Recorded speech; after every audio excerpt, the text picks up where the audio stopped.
Sound off. Rated T14. Does young people even need a voice in this community? What can the community expect from this show? I am my brother's keeper. We got to be responsible for each other. It's okay to be different. Building stronger communities by helping the rest of our community really make it and achieve their dreams. Ladies and gentlemen, let's go! Good morning, Horry and Georgetown counties, and welcome to Sound Off. Now, Sound Off is heard weekly on your favorite radio station. I'm your host, Claudine Lance Schofield. Now, at Sound Off, it is our goal to deal with topics that are relevant to our youth. And on that note, as always, it gives me a great deal of pleasure to introduce, I think, the best cast members or team members in the world. Team members, introduce yourselves at this time. All right, I'm Raekwon Groover from Early College High School.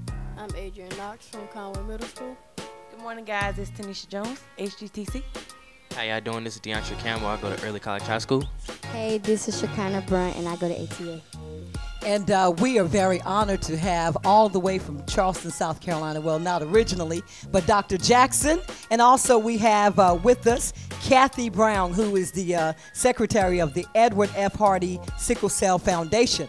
But good morning, Dr. Jackson. Good morning, Ms. Brown. Good morning. Cast members, y'all, let's give them some love. Some love.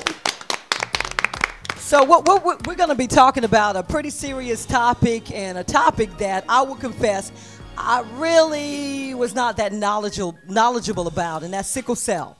And so because at Sound Off, it's our goal to make sure that we empower the community, we felt it was necessary to deal with this topic. And so on that note, Dr. Jackson, I would love for you to just simply introduce yourself to the community, let everybody know where you're from and all that good stuff. Thank you so much for inviting me. It's a pleasure to be here and share information with you. I'm originally from Augusta, Georgia, but I've been in Charleston for about 30 years. So you're from Charleston? I'm from Charleston. I came to do my pediatric training in 1981 and then discovered that we didn't have sickle cell testing for our patients in the whole state of South Carolina. So I was able to get a grant and start a screening program. And a couple years later, we were able to get statewide testing. So now all babies born in our state are tested for sickle cell disease. Wow, how cool is that?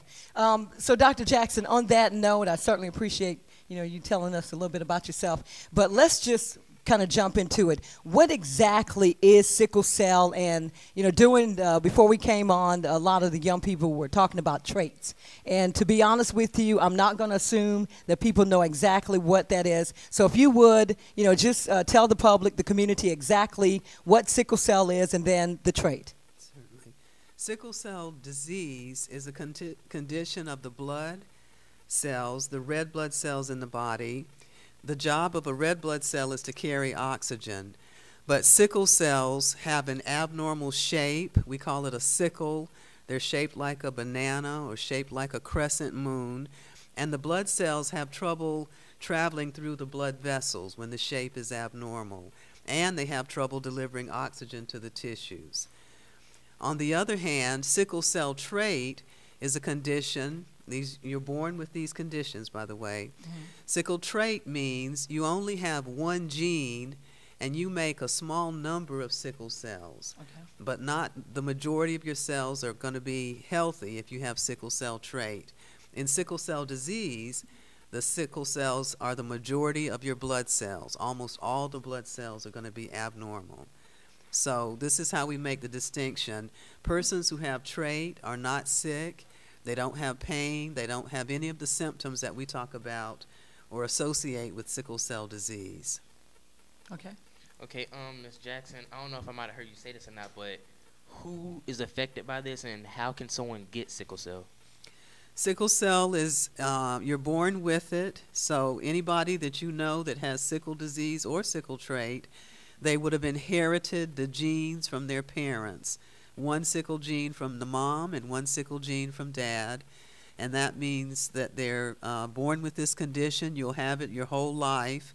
And we do want to make the distinction, if you have sickle trait, it will not turn into sickle cell disease, and if you're born with disease, you won't grow out of it. You'll have the condition your whole life.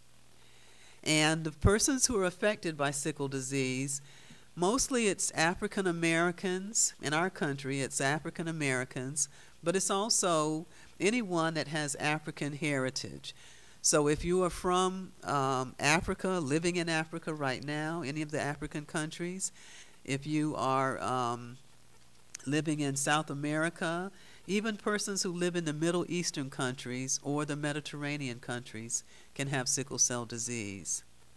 Okay, Dr. Jackson, how does having sickle cell affect like the patient? Like, what are the symptoms and the pains that they get? The most common symptom that everybody hears about is pain, especially in the bones and joints. But we have to remember that since the blood cells travel all over the body, any organs in the body can be affected. So you can start off having what seems like a cold, but it's really a sickle crisis in your lungs. You can have pain in your back or your arms, your legs. Any of the bones in the body can hurt. And so we think about the pain episodes as the most common complication, but we have to remember that the sickling process affects all the organs, so you can have many, many different symptoms. So, Dr. Jackson, I would like to know what are the most likely causes of a pain crisis? Well, the commonest cause for a pain episode is a change in the weather, and especially if the weather turns cold or rainy and damp, and that we've experienced that these past few weeks. But sometimes patients will be sick with a fever or an infection.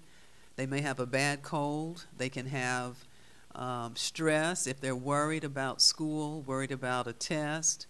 If they're physically active and exerting too much, that can bring on a pain crisis as well. Okay, well, also, what kind of advice can you give to sickle cell patients to help them stay away or have less crisis, or at least try to control their symptoms? That's good, Trey.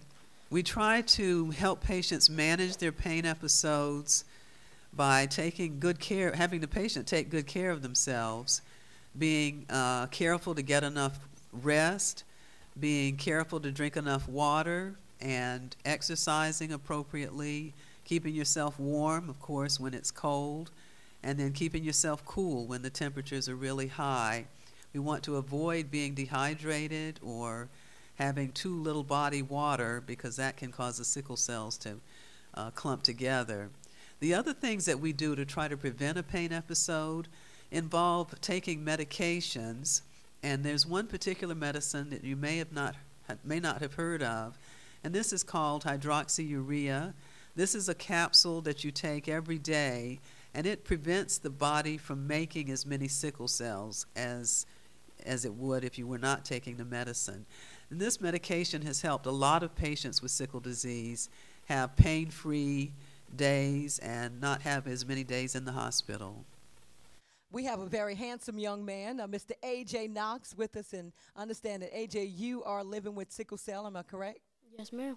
Okay, Dr. Jackson just talked about sometimes the weather effect of young people that are living with, or people that are living with sickle cell. Now, have you had that experience? Yes. One day I was at a church function, and they were baptizing people in the water. So after they got finished with that, I stayed at the beach for a little while and went swimming, and it was a little cold outside. And a few days after that, I had ended up in the hospital.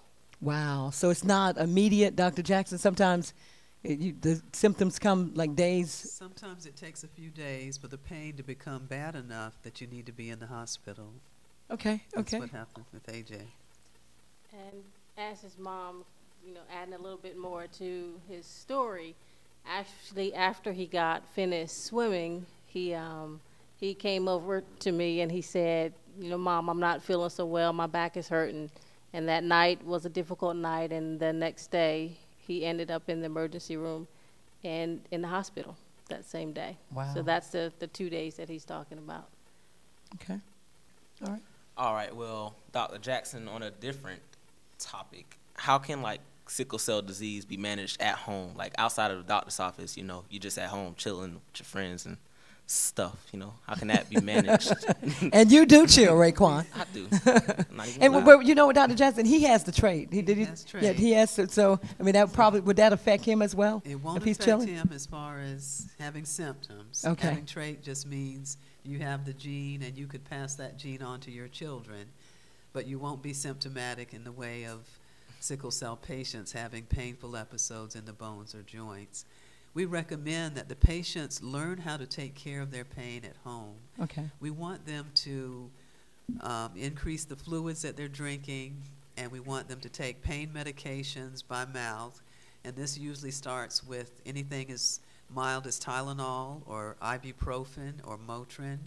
And then we move up to the stronger pain medications that, that may be necessary to manage the pain.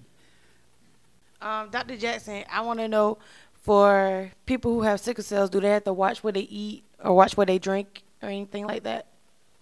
That's a very good question, Tanisha. Most times we recommend a healthy diet, plenty of fruits and vegetables, but drinking water is probably the most important thing we can recommend for our patients, because the water keeps you hydrated, it keeps the sickle cells from sticking together, and it keeps your body, keeps you in generally good health. There are not any foods that you can't eat, but we certainly want to recommend a balanced diet that has a good mixture of fruits, vegetables, and plenty of fluids and water especially. Okay. All right. Yeah, I had a friend that had sickle cell, and I noticed she always had like discoloration in her eyes. Is that one of the symptoms? The yellow color of the eyes is a complication. When the red blood cells break down, they release the bilirubin chemical, and it shows up in your eyes. It makes the urine very dark brown. And even if you look closely at the patient's lips or inside the mouth, you can see that yellow color. But this is a common complication. Not all patients have a lot of yellow color pigment, but some have more than others. And that's a common question people will ask, why are your eyes yellow? And it's based on? It's because it's part of the sickle process. When sickle cells break down, the yellow pigment is released. So if someone has like some of the other symptoms and then the discoloration, is that a reason for them to be alarmed or concerned and be checked? This is a good point. When you're having a sickle cell crisis, the eyes will tend to be more yellow because more sickle cells are broken down during the crisis period. When you're healthier and feeling well, not having any pain, most times the eyes will clear up and not be yellow at all. And this is a way patients can tell that they're about to have a crisis, or a crisis has just happened because their eyes are still yellow. Okay. Once again, you are listening to Sound Off, and again, Sound Off is heard weekly on your favorite radio station, and we are discussing sickle cell, and we will be right back.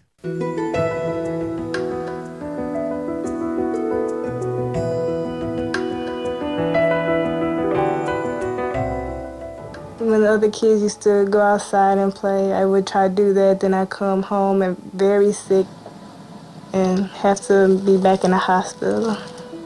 17-year-old Alexandria Young of St. Louis, Missouri, has sickle cell anemia, among 72,000 Americans with the disease. Among all Americans, approximately 1 in 1,500 to 1 in 2,000 newborns will be diagnosed with sickle cell disease. In people with sickle cell disease, their red blood cells become deformed, turning sickle-shaped. The bone marrow tries to make more red cells to make up for the loss, but can't keep up, causing anemia. Their new shape keeps them from moving properly through the body, and the misshapen cells can jam up and stick to the walls of the blood vessels. These clumps cut off oxygen to healthy tissue, delaying a child's normal growth and causing fatigue and extreme pain. It's like a hammer beating at you for a long time. I never heard anybody scream that high and just wail out, and we were like, what's wrong, what's wrong? And man, she would have it so bad where her eyes just roll back up, just roll back, and she's just in pain, just screaming, yelling, and we didn't know what to do. We invite you to join this conversation. All you have to do is simply log on to www.wesoundoff.com and you can be a part of this discussion. Rated T14.